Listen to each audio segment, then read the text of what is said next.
Welcome to the GreatBase Tennis Podcast. I'm Steve Smith along with Yvonne Ozerets. And we have from Dallas, Texas, the Big D, Dave Anderson. Welcome, Dave. Welcome, Yvonne. Welcome, everyone. Hello, hello. Yeah. Hi. Summertime. We're talking summer camps. We did an overview on camps, and then we talked about volleys. Let's get right into it. Ground strokes. I think tennis terminology. The ball must hit the ground. I think it might be stroke because if the kid hits the ball so poorly, the coach might have a stroke. But it's interesting, you think about that term stroke. Paddle through water, smooth. It's effortless. But where do we start with ground strokes? Let's go with Minot, North Dakota, Davey Anderson. Yeah, well, excited to be here again tonight. And, I think that when we think about ground strokes, we alluded to it on the previous podcast that the best way to teach ground strokes is actually to begin teaching volleys at the net. And, but I think that as you look around, it's always fun to inherit kids from other programs and other places, because there's just commonalities in regard to what we're seeing and versus what we want to try to, really all coaches want to try to do.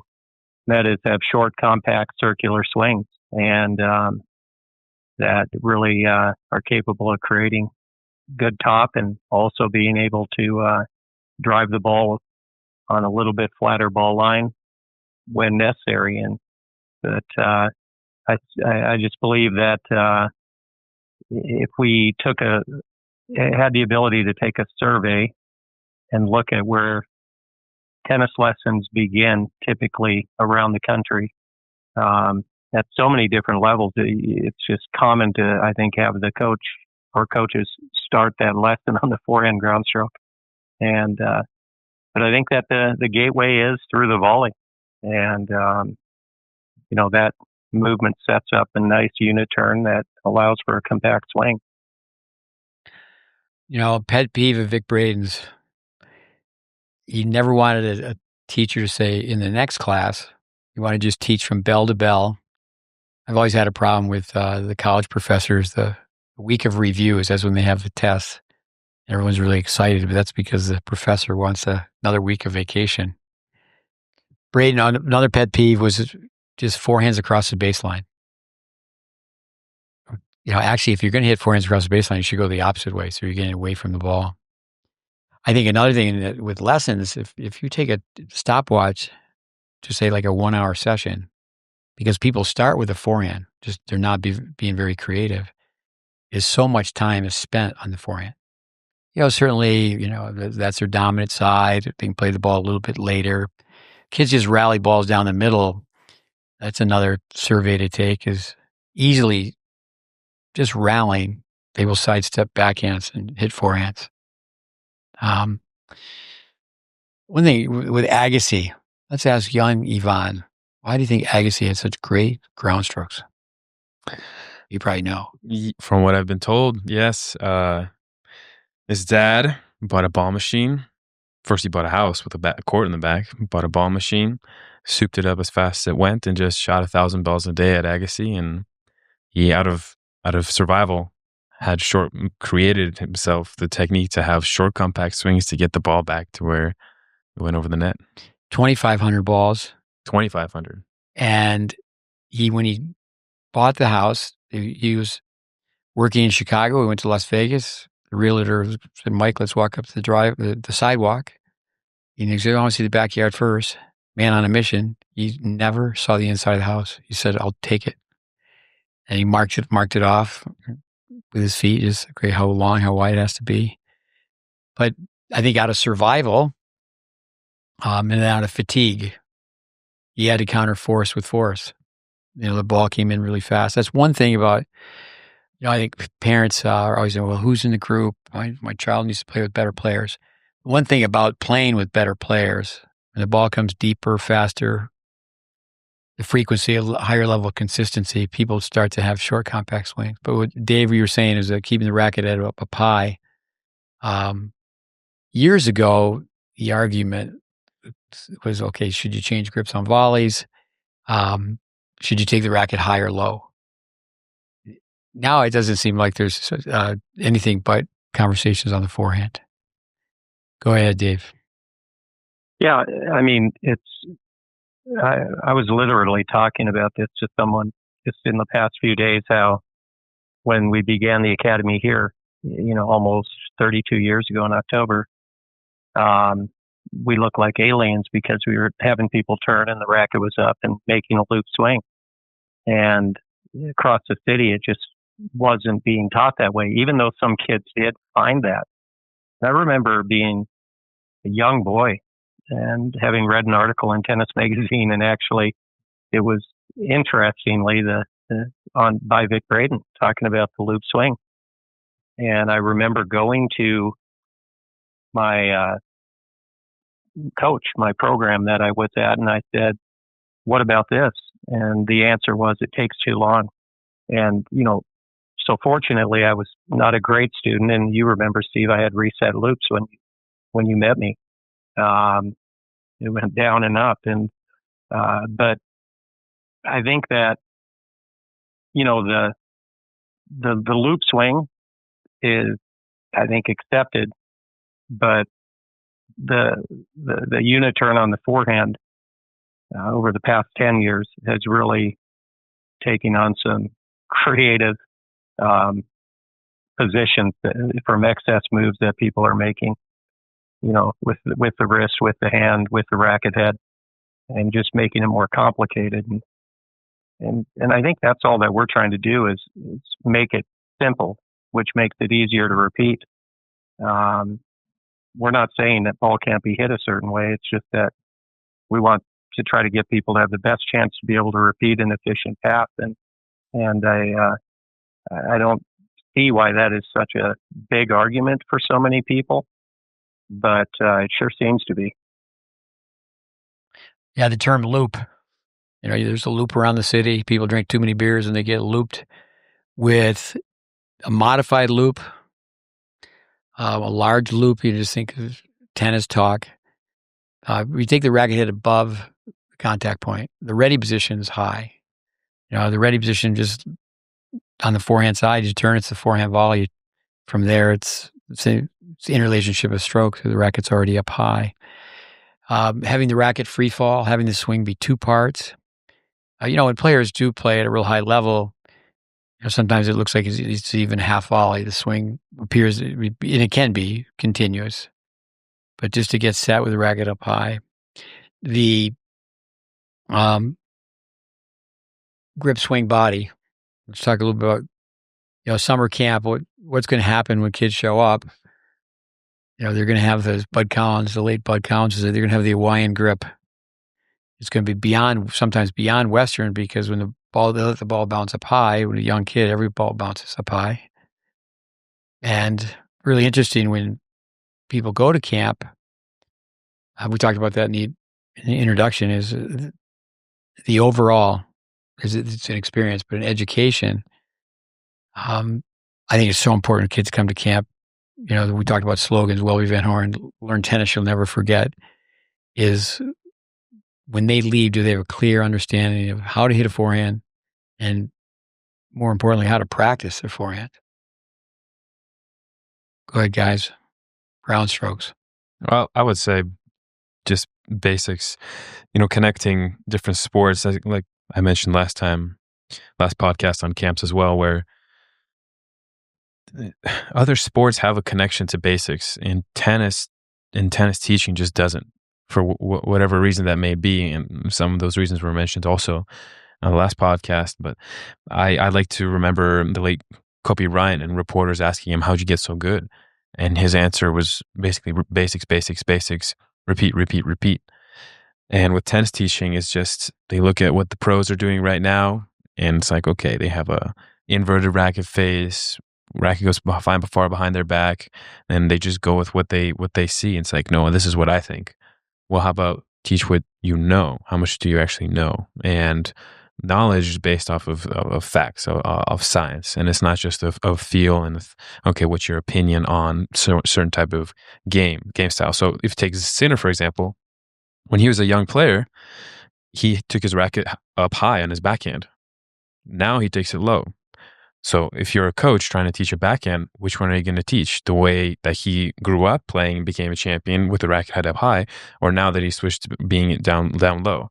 And if you just pull that thought process through, well, there has to be some understanding that most likely how he started it would be best. Same thing with Federer. Lynette Federer, she was a volunteer. They asked her to digress, asked her, why are you a volunteer? And why didn't you coach your son?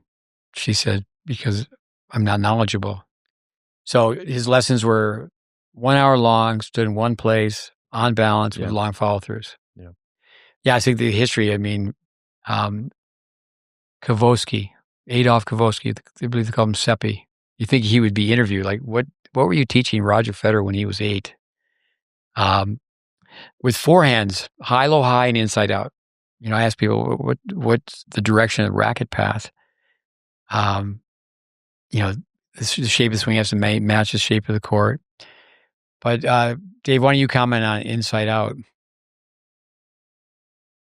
Yeah, I mean, a lot of the challenge on getting people to swing inside out is a result of inefficient backswings, or, you know, the racket face not being aligned the right way in the drop in the bottom part of the swing. But, you know, it's kind of counterintuitive in our sport because the net's transparent.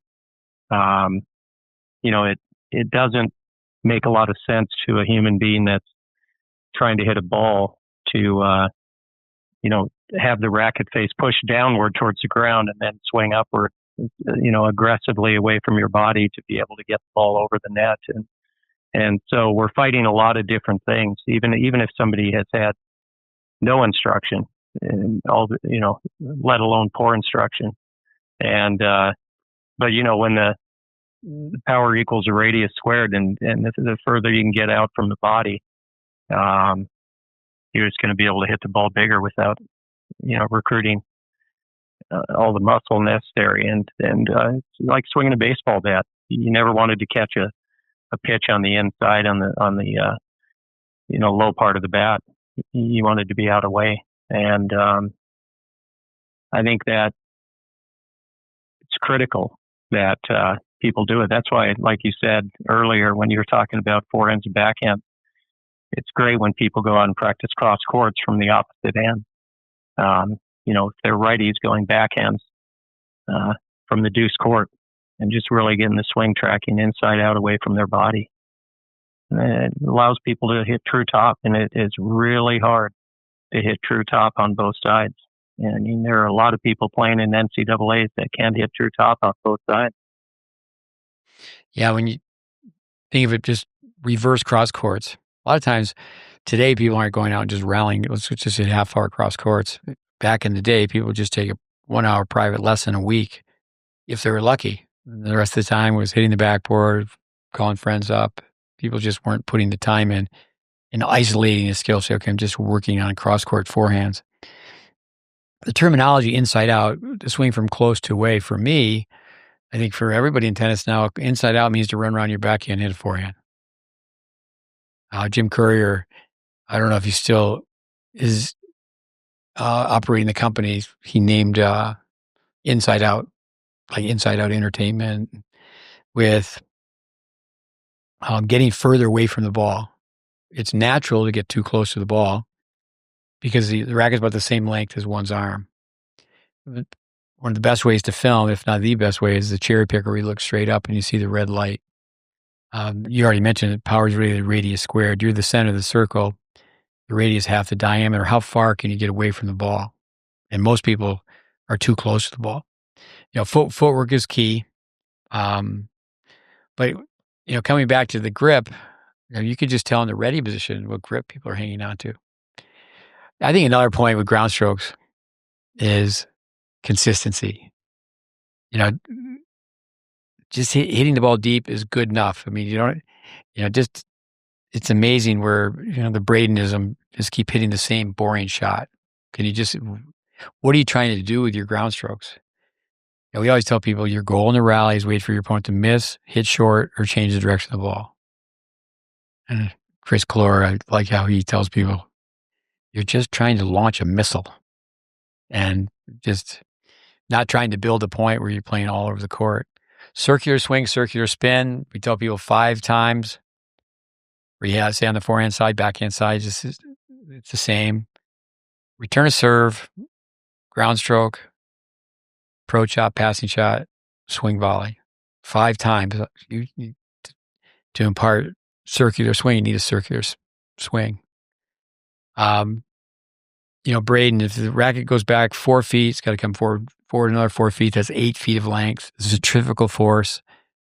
Again, the expression, the shape of your swing doesn't match the shape of the court. The swing needs to be a vertical lift, not a horizontal pull. I think with tennis camps, making it fun, using trickery, backing up to what you said about the net being transparent. If you took clothespins and towels, very quickly you can cover a net. Braden used to use balloons. Jimmy Everett with Chrissy, one net on top of the other. I always tell people you're trying to hit a laser. Then when they watch matches from television, the camera's shooting down. Even when we film just with a camera up on the fence, kids aren't really hitting deep. Another thing too, with ground strokes is that contact point. They have a really good 17-year-old player here from Quebec, and you have to say things to get their attention. You still have the same contact point 5 years later. Understandably, when you're 12, you have you're fighting getting that ball at waist level because everything's just jumps up at you. I like the line, and we've used it over and over again. I know we're talking about tennis camps, but people have asked us to review basics. The spin is an indicator of the swing. And, Andy Fitzell walks by a couple of kids rallying, and these 2 boys I'm thinking about, they won Florida High. They're part of the Florida High School State Championship. A team that just won. Andy'd walk by their court and go, "Flying saucers! I'm seeing flying saucers." Guess Andy's UFOs are spinning like a frisbee. What else you got on ground strokes, guys? We go forehand side, we go backhand side, 2-hander, 1-hander. Practice. Yeah, I think what you said about people's intent, and I loved it yesterday when they go down to court level or closer to court level, showing Ruud and Draper battling it, and you can just see the trajectory on the ball. I always use the acronym for ACE, that you have to be accurate, you have to be consistent, you have to elevate. And, it's just, but unfortunately, most people change that acronym to PACE, and power becomes the lead word. But I think that those things aren't prioritized really. Accuracy, consistency, execution, and elevation. And what Andy said, I always tell the kids, you have to learn to speak tennis ball. You have to become fluent in it. The ball is talking to you at all times. And when you're having to walk up, pick it up out of the net, or you shank it onto the adjacent court, or whatever the case is. But I think a lot of that comes from why they don't speak tennis ball is either they're too emotional to process it, or a lack of education, to where they aren't going to be able to be an independent problem solver out there. And I think of when you talk about camps and teaching, and we spoke about this, it all comes down to having leadership and checkpoints systematically throughout the series of strokes. And throughout the GreatBase, there's just incredible checkpoints that are applicable to every level of play, that if used properly and managed properly, can run a really well organized camp. I like that. ACE and PACE. Yeah. Did Freddie Foreman teach you that? I actually just thought of it. For our listeners, Freddie Foreman is Well, let me put it this way. I know two tennis teachers from Minot, North Dakota, and Dave is the second best tennis teacher from Minot, North Dakota that I know. Now, all these guys, I just ribbed them, get them going. But I was fortunate enough to maybe have a half dozen people send me a clip of Sinner who's coming back. He's in Monaco, and the coach he's on the service line, tossing balls to Center on the baseline. He's just soft to the forehand side, toss it back in. He put it right back his hand. He's just hitting the ball right back to him.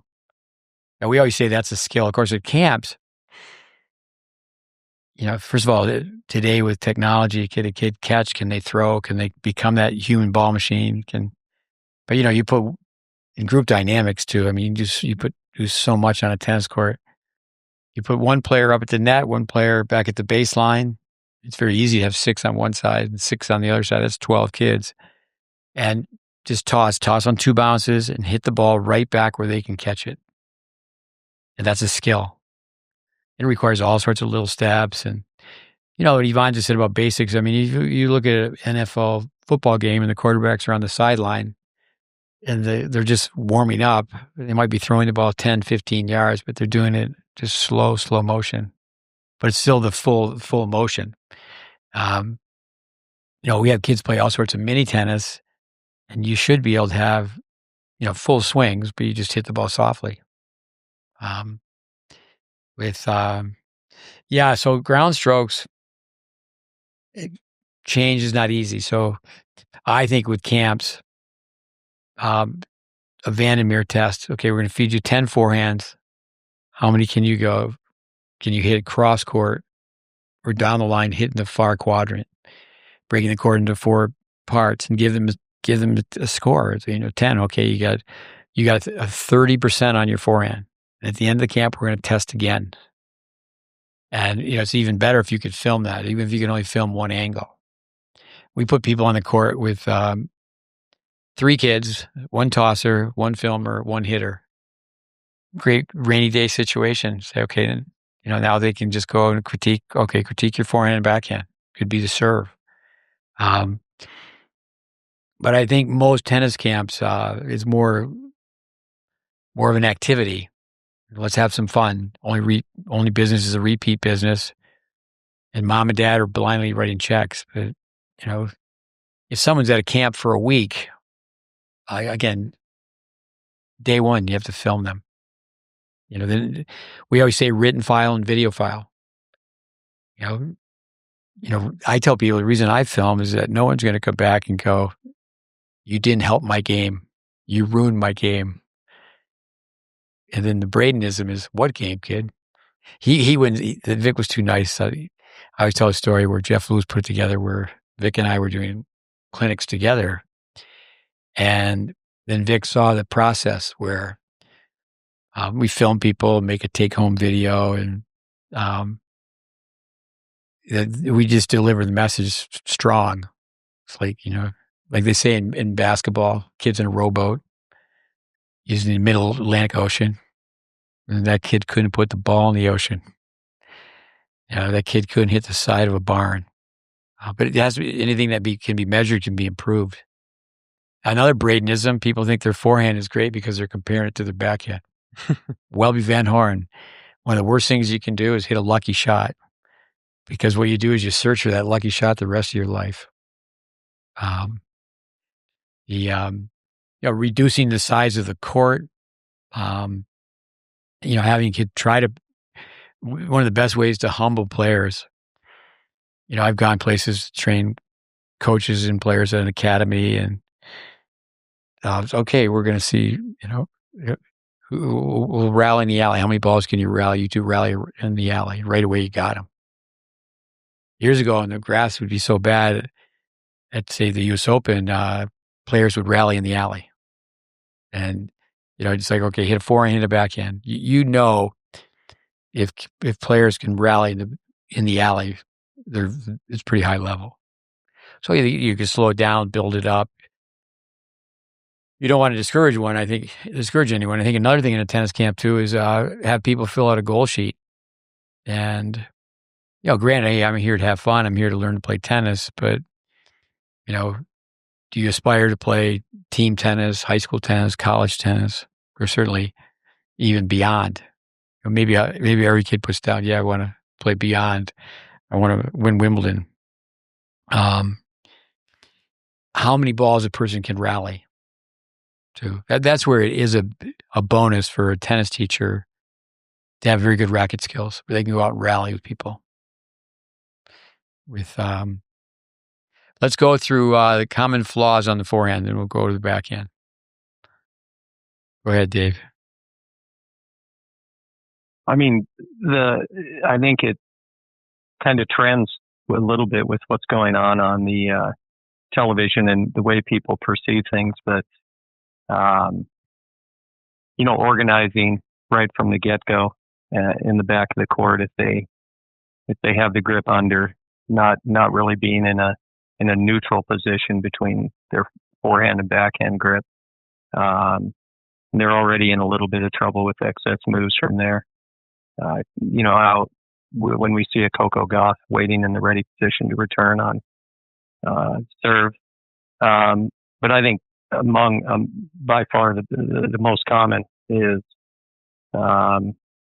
just having the swing break the plane of the body and in the rear of the body, and picking up some length. And initially it's racket speed to people, and when they connect, it connects for sure. But as they progress up through the levels, the reduction of time, that ball starts to go off to their right if they're right-handed. A lot of balls they're aiming cross court, hang in the middle or up the line or wide. And but yeah, I would say that is probably the primary. Obviously, grips tend to slide under. They seldom slide upward to the top pebbles. But as the player goes on, even it's amazing to me how the grip just regresses under, even without intent. It seems to go that way in regard to the way tennis is being played now, and the spin and backing up, even if they not necessarily at just a young age. I think it seems to be something that is very prevalent that I think people should be aware of. Even if their intent is not to go under, it's going to tend to go under if you're not careful.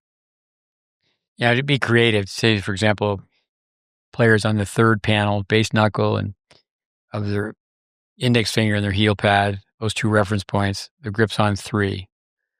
Not on the top of 3, but middle of 3. And certainly when you just go to the bottom part of 3, it helps close the racket face. But kids are warming up, say, okay, hold your racket at waist level, jog up and back. Go to the curtain, jog forward, jog backwards, and just keep that racket at waist level. You could be talking to them. So, you have to give out some directives, maybe even just for the day.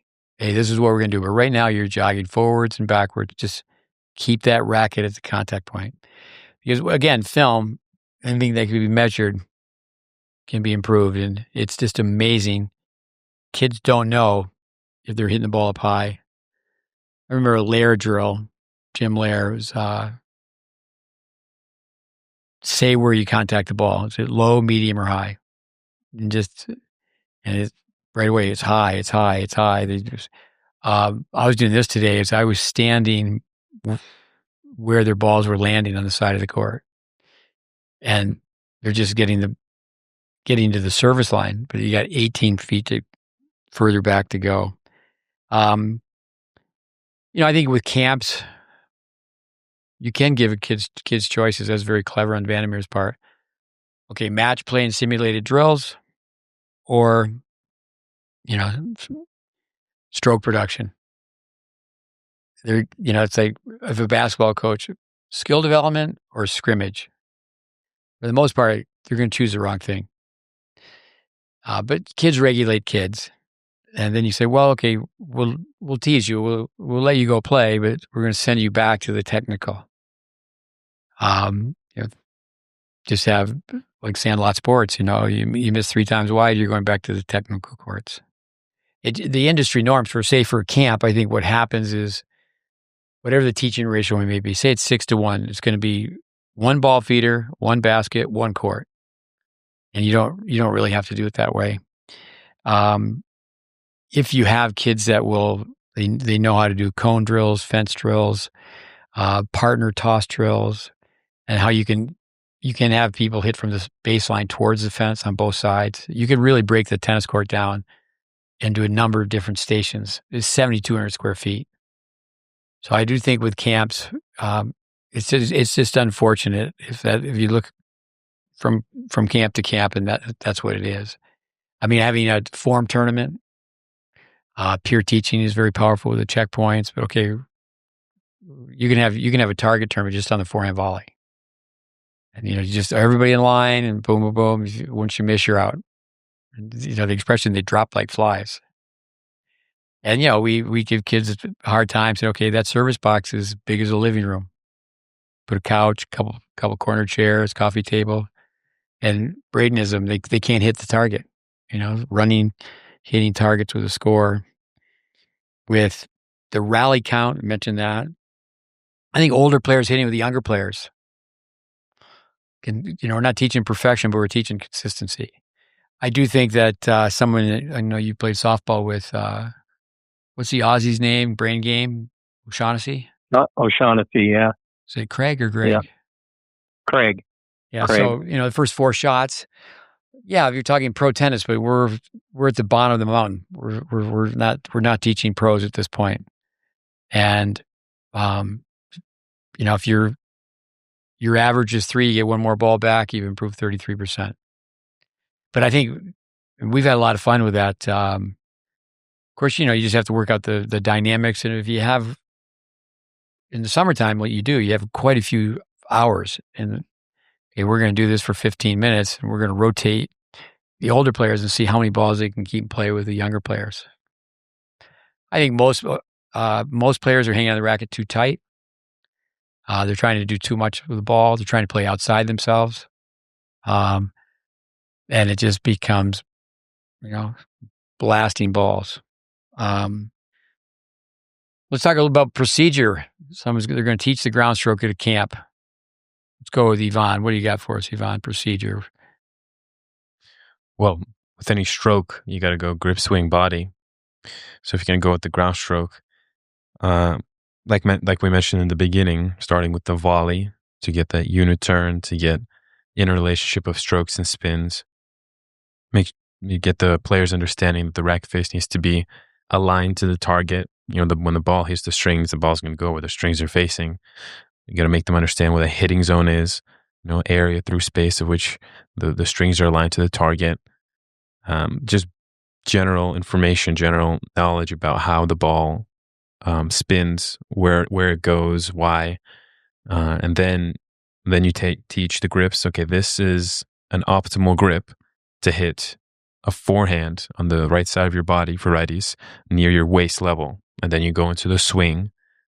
Or you'd start actually, a better way would be the body, Welby Van Horn's body balance positions. Okay, this is what the body should be doing, how it should be moving, unit turn, getting low, lifting, elevating, and then you put a racket in their hands and teach them checkpoints. Okay, this is where your racket should be. Get your elbows off your body, have some space away from you, turn. Just go through checkpoints step by step. And it gives them something to fall back on, an understanding, a basis, a good base. More importantly, it gives them confidence in themselves that they have information, they have knowledge, they have understanding, and they trust the system that they're in, and they can work from there because they have their own building blocks now to build the rest of their game and the rest of their tennis knowledge on top of that. With orientation for camps, policy, procedure. The procedure, okay, where do we begin? So you say grip, swing, body, but recording how they play. The other day, Yvonne covered for Gretchen Rush, former world-class player, teaches here. And he's on the court with eight adults. It's like, okay, what do we do? Now, back in the day with the USPTA, we just evaluating group lessons. That was, and then training people to pass that test.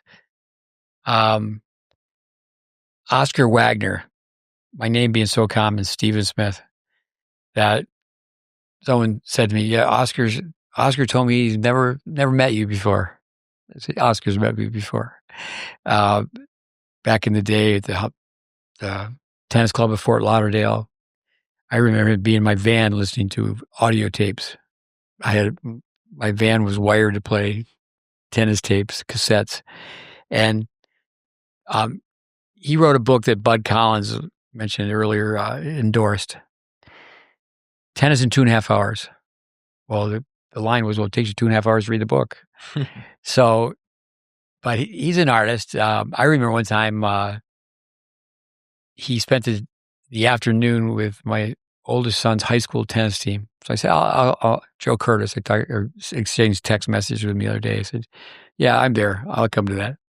And, but he does a really good thing by just saying, find the ball, which is footwork. And then for volleys, it's just touch the ball. Find the ball, touch the ball. And with ground strokes, it's find the ball, touch the ball. And getting people to slow down. I'm so old, I went to a tennis clinic with Tim Galloway. Brush the ball, right? Back in the 70s. Wouldn't it be, Did I say what I said? you said touch the ball. For the touch the ball for volleys, yeah. Brush the ball for ground strokes. And, right away you can get kids hitting the ball better if you can slow them down. Mm-hmm. And that's an art form. You just touch the ball, brush the ball. But are you really getting into the details? And if a camp, if they come for a week, mm-hmm. They come for a week. Again, filming the beginning, filming the end. And Tim Galloway, you mentioned just now? Yeah, Tim Galloway, Inner Tennis, best-selling book of all time. He was a national junior champion, played at Harvard. He could really slow people down. And he'd get people to relax.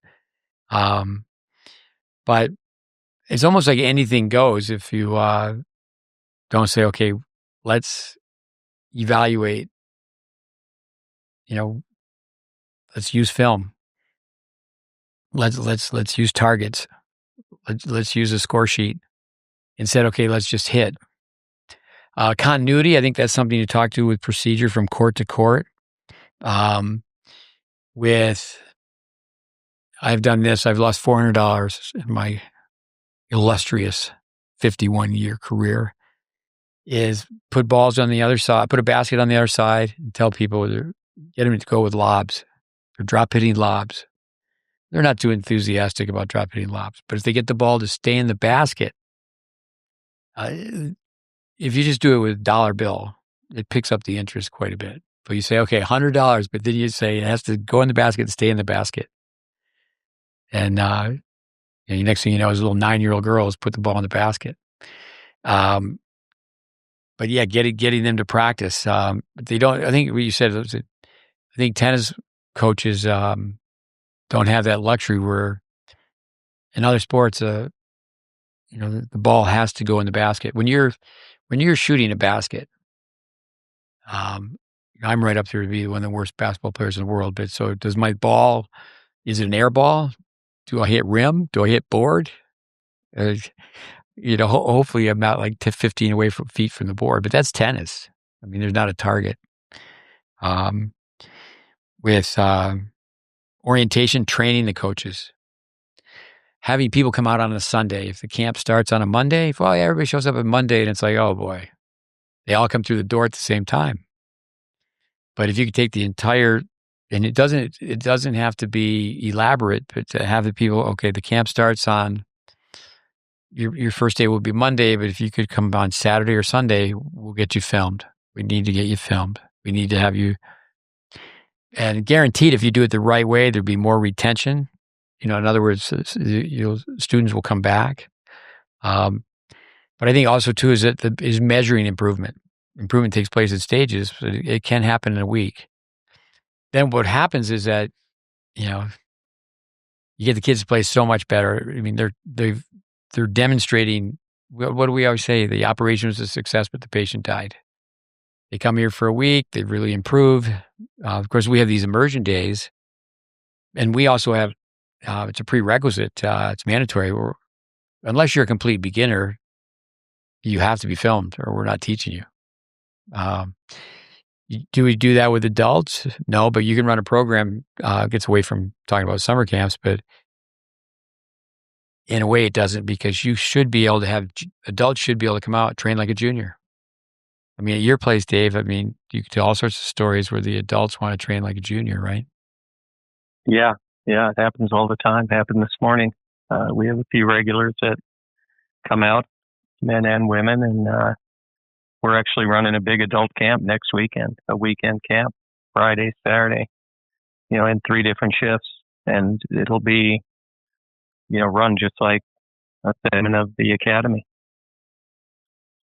No, that's great. With, I think interfacing the different levels too.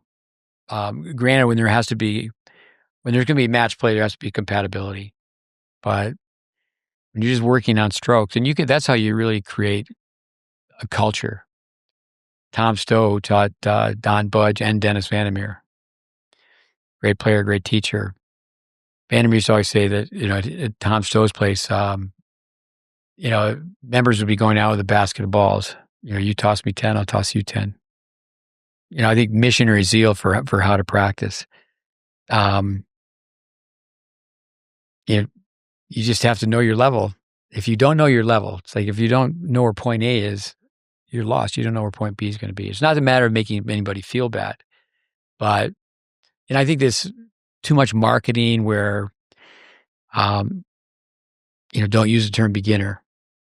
If people listen to these podcasts, I'm the wise guy where someone introduces themselves to me as a high performance coach. Chris Valverde, Oregon, great guy. Makes me laugh every time I talk to him. I'm Chris Valverde. I'm a low performance coach. And that's been my line to somebody. I'm high performance. And, to me, high performance, I mean, it's great if you're a high school champion. That takes quite a bit. If you could play in a college lineup, that takes quite a bit. But people who can make money playing tennis, I mean, I don't want to hurt anybody's feelings, but if you're not really a professional player, if you're not making money, you can say you're playing pro tennis, but, again, it's not to discourage anyone. It's not, my son Connor's ranked 200 in the world. And I think if you're 200 in the world, you should be able to make money. He wasn't at that point making money. Pretty good tennis player. But let's go to the backhand. I think that you can also, like you say, start with the volley. But if you're being creative, we'll teach the backhand first. And the two-handed backhand is a left-handed forehand. When I was first in tennis, Everett, let me go, Jimmy Connors, 1952. Everett, 56. No, she was born in 54. So 52, 54, 56. I think Borg was born in 56. Anyway, those 3 did A-okay with the two-handed backhand. They weren't the first to do it, but then all of a sudden it just flipped, where now a one-handed backhand is a novelty. You don't see it too often. What do you got to say, Yvonne? You got a one-handed backhand? My story with the one-handed backhand, people that know me know that I love Federer. Federer was my guy, and they're like, "Oh, you have one-handed backhand because of him." That wasn't the case. My two-handed backhand was just so awful that I might as well would have just tried a new stroke. Of course, back then I didn't have information. I didn't have proper instruction, so I didn't really practice the backhand the right way. But I think with the backhand, and recently you mentioned, flaws with the ground strokes. I think pulling across on both sides is quite common, and the court's an optical illusion. You can't see over the net unless you're 6'7". Can't see any part of the court. So players think the court's just gigantic. The targets are low, they're wide, but in fact they're small and elevated.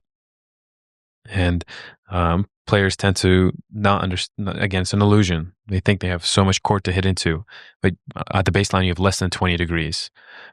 A baseball field, a diamond, that's 90 degrees. That's less than half of a baseball diamond. So you really can't swing across like a baseball bat.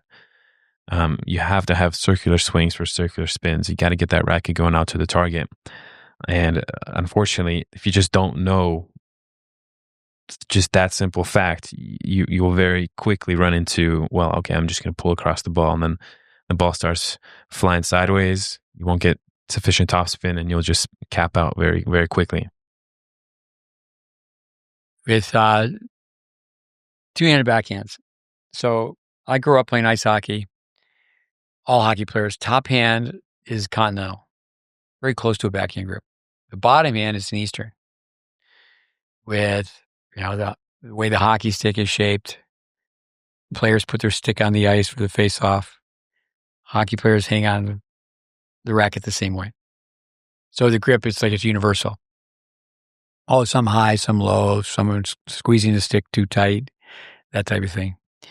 But when I first got into tennis, Jimmy Connors had a two-handed backhand volley, best player in the world, singles. Fru McMillan, two-handed backhand volley, right up there, best doubles player in the world. So I had a two-handed volley. And then I was told, this gets back to last week, is that no, you have to have one grip, open the racket face, you have to knife the ball. So I'm out there, I'm just trying to do a lumberjack, just trying to hack at the volley, thinking I was doing it wrong. With the two-handed backhand, to me, is that most players have a much better backhand than they do forehand when it comes down to efficiency, being consistent. But, they're just trying to blast forehands. They're looking to hit forehands, but their backhand was reliable. They've hit some TV shots with their forehand, but they don't know is that, it's worse than live by the sword, die by the sword. I mean, they're just falling apart with their attempt at hitting huge forehands. Dave, backhands.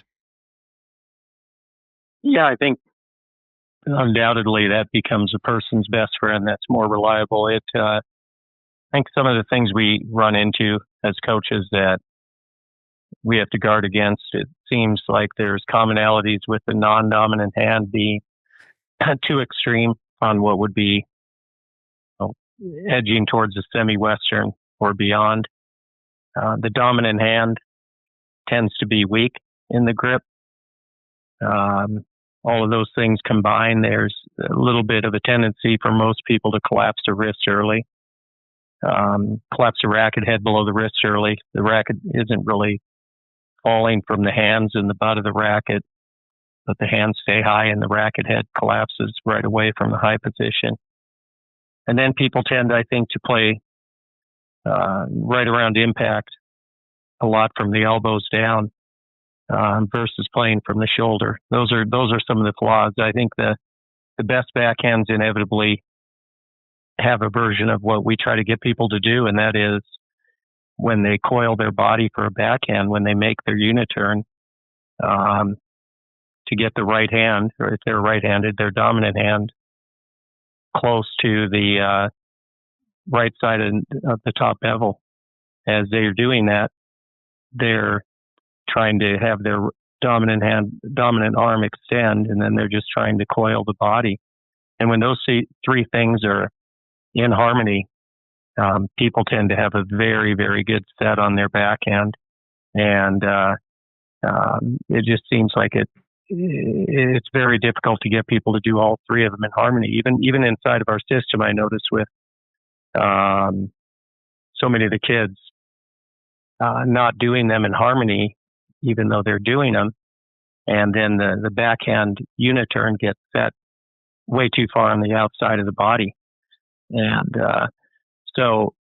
when you were talking about the drill, Steve, with having somebody wait at their contact point on the forehand at waist level and then just moving them around the court, I feel like that reminds me, for people to find their strike zone, I always think back to the bounce hit drill and having the bounce hit be a kind of cadence where it's bounce, hit, bounce, hit. And we'll have the kids do that right off of the TV when pros are playing. And it becomes almost like a rhythmical song where it's bounce, hit, bounce, hit. And then when we show them video of some of their peers playing, there's a much bigger gap in the bounce hit. It's bounce, hit, bounce, hit.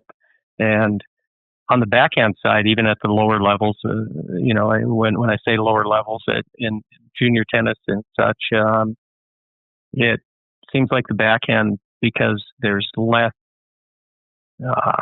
debate, less confusion than on the forehand side. As a group of coaches around the world, there is much more of a bounce hit rhythm. People do take the ball earlier. They take it better. They're more compact. With to comment off some of your comments, listeners, say a right hander hitting a two-handed backhand, you got to definitely pay attention to what they're doing with their opposite hand. And many times kids have a Western grip with a right hander will have a Western grip with the left hand, the non-dominant hand. I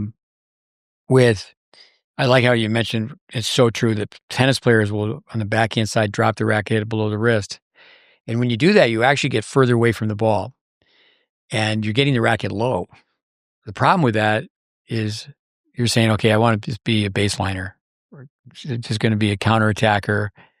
Because if you really want to come up, really hit a great backhand, like Agassi said once on TV, they're commentating on Roddick's game, and he's basically said, I would die for a serve. And they asked him, what do you think about his forehand? He goes, well, it takes him too long. It's too complicated. It takes him too long to get in the pocket.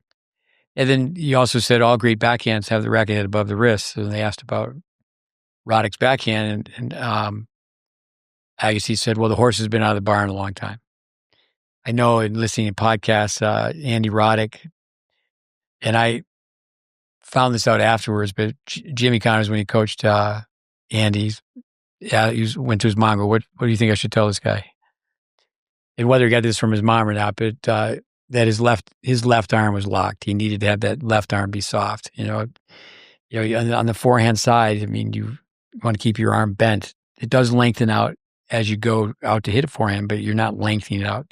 But the principles between hitting a two-handed backhand and a forehand are so much the same. I think one thing that is a major problem in tennis is the people that have voices in tennis. We're trying to have a voice through this podcast, but they're either players or they're people who are coaching players. And have the players been connected with beginners? Like going back to Lynette Federer, I think you'd be better off to ask Lynette or Robert Federer what their son was doing at age 8 than asking, what were you doing when you were 8? A lot of people just don't really know what they were doing in those ECD, early child development years. Jumping around, Stanley Plaganoff, one of the very first recognized biomechanists, he asked teaching players, what do you have to do to come over the ball? So what he did, he said, well, this would be the best way to generate force to come over the ball. People who take the racket below the wrist, they have what's called a coupling effect. They'll stop their right side and snap their left side. The follow through is the end product of the swing. So goes the backswing, so goes the rest of the swing. We film all the time, and people are much better on a two-handed backhand. If it's a righty, as they finish, the tip of the racket is pointing slightly to the left. They relax from the elbows. If it's a vertical release, vertical lift. But it's, the tennis court's less than 20 degrees wide. So, we see people when they have that racket face open. We have some coaches that we've trained and the players come here, and there is certainly some questions like, well, when do you close the racket face? Certainly you can't tell someone to close on the initial turn just to get the feel of the racket face being closed. That's where it's an art form. But no, when it really comes to the whole game and returning serve, initially you want on both sides think about the return of serve. Say, well, is that a ground stroke? Well, the ball hits the ground. You definitely want to teach with that in mind. What are they going to do on the return? So that's where they initially turn. It's set up like a volley. They keep turning. And it's best for them on either side to let the racket go down with the body. That three-point landing, racket down, body down, foot out, instead of letting just let racket drop.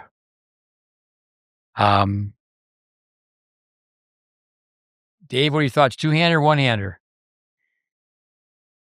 I think both.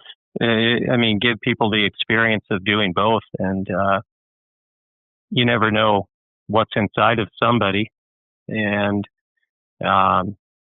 I mean, even, it's funny you mentioned Courier. I remember watching Courier run out wide a few times to the ad court to get a backhand that, he had to just come up with a miracle and he couldn't get there with his two. His one-hander was clean, much cleaner than his two in many ways. He was pure from the shoulder.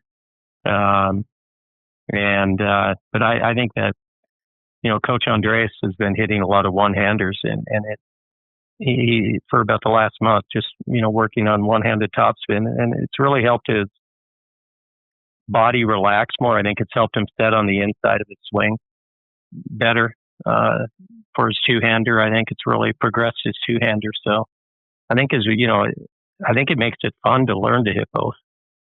Tennis can be challenging if you're going at it from age 10 to 18, and to have a few fun projects like that, it's not going to kill anybody, and I think it'll just make you a better athlete, even if you're a two-hander. Learn to do the other, just for fun. Do it as a project. But I like the one. I like the one hand. I mean, I'm a one-hander, but I was a two-hander till 14. I really don't have any preference for what people want to do, but I think that there are people that just struggle to hit two-handers, like Yvonne said he did. It might not have just been technique. Some people just struggle with it, and they could be much better off with one. If you're taught to two-hander efficiently, it's very easy to change to one-hander. Sampras would be an example of that, and so would Edberg. Novak Djokovic, I love the Niki Pilic drill. Niki Pilic was captain of 3 different Davis Cup teams: Serbia, Croatia, and Germany. And, you have people drop hit Novak did this. He dropped hit one-handed topspin, backhand, a left-handed forehand, and then a two-handed backhand. And just do that over and over again. Braden, you can't cheat on one-handed backhand. I think way back, like Luis Clerc from Argentina, correct?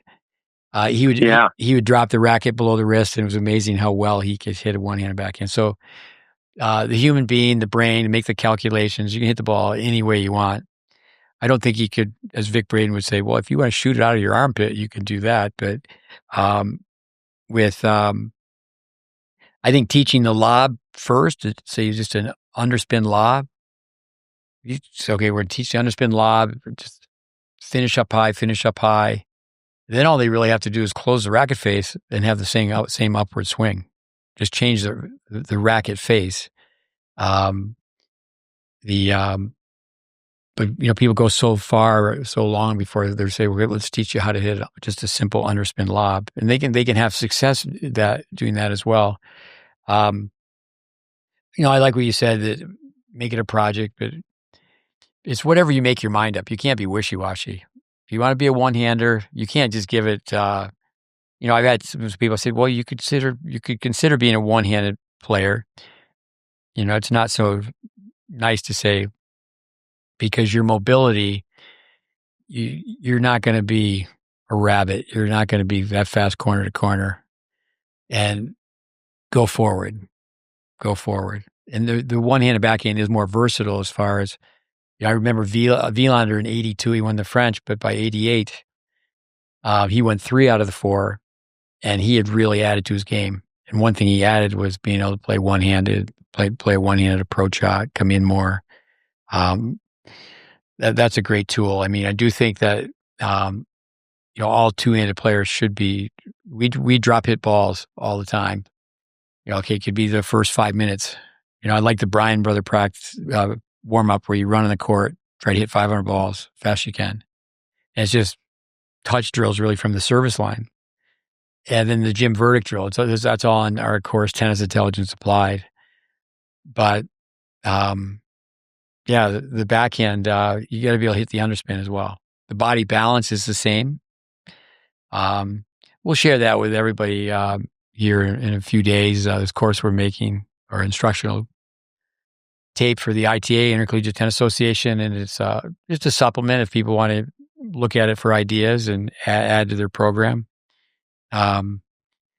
With ground strokes, tennis camp. For me, the team format, you bring that into camp. just group dynamics. You got to make it fun, but energetic. And, just forehand side, court versus court. You can do around the world that drill, but it's just got to be forehand side. This court versus that court. How many balls can we just keep in play? And if you make it a contest, a lot of times the kids don't even know they're running. But it's been said many times by us, it's form-based tennis with game-based tennis, and then put those two together and have it be principle-based. But if you really know technique, with little kids, get them to hold their balance, the 3/8 system balance, or on balance up on their heel, and their partner has to touch the fence, come up and touch the back of their foot, and then they can rotate. So I do think that once someone gets a really solid working knowledge of fundamentals, then they can start to create, imitate before you innovate. Let's wrap it up on ground strokes. So let's go with the young guy. What do you got, Ivan? Ground strokes, lifting motion, got to get below the ball, got to create topspin, true topspin. You're just going to be stuck in the mud if you just create side spin on the ball, pull across. You got to know where spin comes from. You got to know why the ball goes over the net, angles of the court, how wide the court is, angle less than 20 degrees. Tennis math, it's important.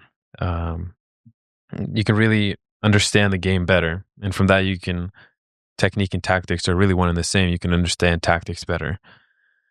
So that's my 2 cents, is just really diving deep into why and how a good, efficient stroke, ground stroke, is produced. Well put. Davey Anderson.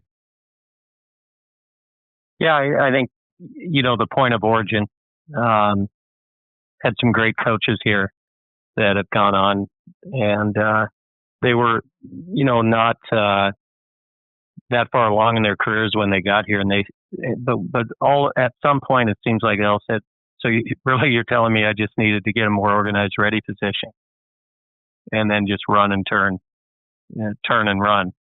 And so I think that, the point of origin, the ready position, getting people into a really, really highly organized ready position. We'll call it back in East Texas, the prayer position, where the hands are just in there, the palm in the palm, and then just minimizing the amount of times you have to change the grip from there, really, because you'll be on Eastern essentially, and then just making sure you get towards the backhand side. And like I said, I think that even without it attempting it, the human being is going to migrate a little bit with their dominant hand on the forehand to find something that might feel a little more suitable to them, but just to make sure that you're not, regressing it to where it's outside of really the circle of efficiency, but just efficient ready position, shoulder turns, drive the ball with the body, use the body to hit the tennis ball, and as Vic Braden said, I mean, palm guidance on the forehand, knuckle guidance on the backhand, and just keep it very, very simple. Oh, it's well put. Thanks. Yeah, the hitting zone, about 18, 20 inches in length, time span of 75 milliseconds. Your hitting zone is going to be longer if you're playing at waist level versus up high. But I like we said about organization, get to neutral, get that racket centered. I think also too the racket, with an Eastern grip, if you have a grip on 3, you just got to push your palm down like you're dribbling a basketball.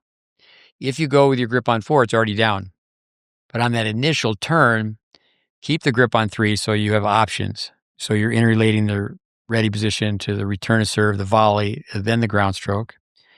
I think how Vandermeer used to have the demonstration of learning. Get up in front, show and tell, just like in the 3rd grade. Tell us how you used to hit your forehand and what you're changing and why. And you do it very, very quickly. Show us what you were doing, show us what you are doing. So mom and dad, when you take your kid to tennis camp, it's not a matter of just perspiration. It's a matter of information. So when they leave, and I think another thing too, we say it all the time, that Braden, don't underestimate the capacity of the learner. The KISS method, keep it simple, stupid. You do want to keep it simple, but the con artist is that, okay, we're going to put the beginning tennis teachers with the beginning players. Like I say, we talked about it in the overview for camps. It's these country club camps where there's a little bit of swimming, a little bit of golf, and a little bit of tennis. It's a safe bet that strokes are taught for the swimmers, strokes are taught for the golfers. But hey, Tennis America, are strokes taught for the tennis players? And unfortunately, I don't want to be doom and gloom or pessimistic, but a lot of times it's not. But what podcast is this? 249? Correct. Summer Tennis Camp. Next time we'll talk about, we did the 3 motions. We did pushing motion for volleys. We've done lifting motion for ground strokes. We've got to talk about the throwing motion for serves and overheads.